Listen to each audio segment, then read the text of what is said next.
واقعہ قرآن کریم میں سنایا، سورہ مائدہ کی آیت ہے۔ اللہ نے حضور اکرم صلی اللہ علیہ وسلم کو بتایا کہ ان لوگوں کو بتائیں وَاتْلُ عَلَيْهِمْ نَبَأَ ابْنَيْ آدَمَ بِالْحَقِّ۔ انسان اول، نبی اول حضرت آدم علیہ السلام و تسلیم کے دو بیٹے، ایک بیٹا راہ راست پر تھا، ایک راہ راست سے ہٹ گیا اور وہ شیطان کی اغوا کا، نفس امارہ کی تربیت کا شکار ہوا۔ ایک کا نام تھا حابیل، ایک کا نام تھا قابیل۔ حابیل راہ راست پر تھا، قابیل راہ راست سے ہٹ گیا۔ حضرت آدم علیہ السلام نے دونوں بیٹوں کو سمجھایا، اور اس کی تفسیر میں جو علماء نے واقعہ لکھا ہے وہ بھی سنانا چاہوں تاکہ پتہ چل جائے ہمیں اچھی طریقے سے قرآن کی سائنس کی گہرائی تک پہنچے۔ کہ حضرت آدم علیہ السلام و تسلیم اور حضرت حوا سے جب اللہ نے انسانی افزائش کا سلسلہ شروع کیا تو اس کا طریقہ یہ رہا کہ جڑوا بھائی اور بہن پیدا ہوتے ہیں، ایک حمل میں دو بچے پیدا ہوتے تھے، ایک لڑکی اور ایک لڑکا، اور پھر جو دوسرا حمل تیار ہوتا اور وہاں پیدائش کا وقت ہوتا تو وہاں بھی اسی طرح ہوتا۔ حضرت آدم علیہ السلام کی شریعت میں اللہ نے یہ طریقہ رکھا کہ اس میں جو پہلے اکٹھے بہن بھائی پیدا ہوئے ان کا آپس میں رشتہ شادی جائز ہے۔ ہاں، جو بعد میں پیدا ہوا وہ لڑکا پہلی والی لڑکی سے شادی کرے گا اور پہلا لڑکا دوسری لڑکی سے شادی کرے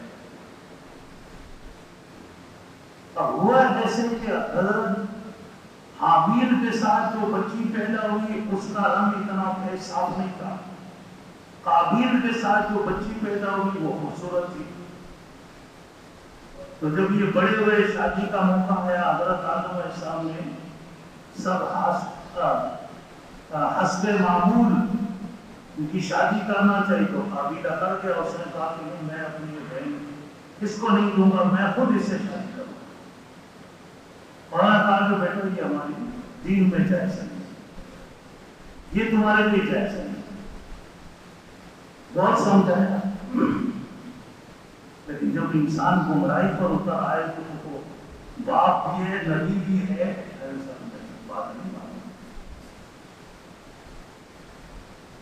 تو خیر حضرت آدم علیہ السلام نے انہیں کہا کہ چلو تم اگر میری بات پر مطمئن نہیں ہو تو اپنے موقف کو چیک کر لو کہ تمہارا موقف درست ہے یا ان کا درست ہے۔ یہ تمہارا بھائی سیدھے راستے پر ہے یا تم سیدھے راستے پر ہو؟ کا طریقہ یہ کہ دونوں بڑی قربانی کرو، جس کی قربانی قبول ہو جائے گی تو سمجھیں کہ وہ حق پر ہے اور دوسرا غلط ہے، تو جو غلط ہے وہ توبہ کر لے، معافی مانگ لے، پلٹ آئے۔ زندگی میں موقع موجود ہے، مرنے سے پہلے انسان پلٹ آئے، ٹھیک ہے۔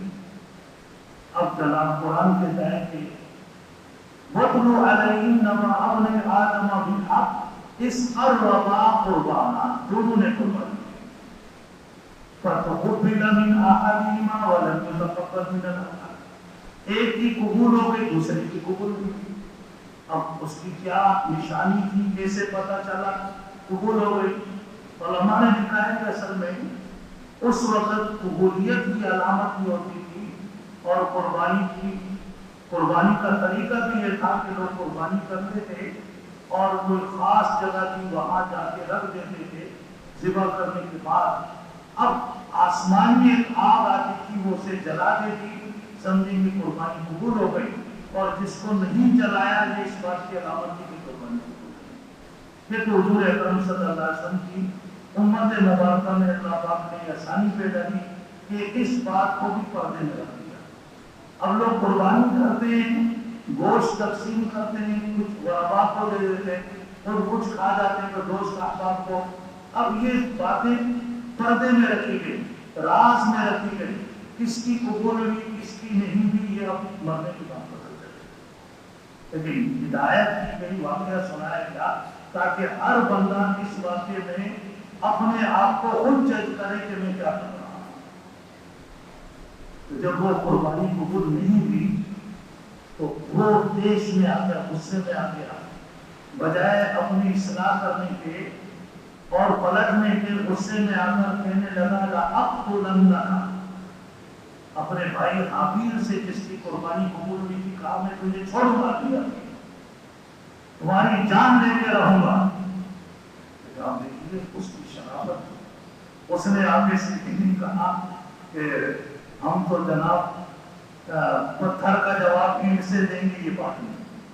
انہوں نے آگے سے کہا کہ انما یتقبل اللہ من المتقین، بھائی اپنے گریبان میں جھانک کر دیکھو، اللہ کا اصول ہے جس کا موقف سچا اور صحیح ہوگا وہ متقی پرہیزگار ہوگا، اسی کی عبادت اسی کی قربانی اللہ کے بارگاہ میں قبول ہوگی۔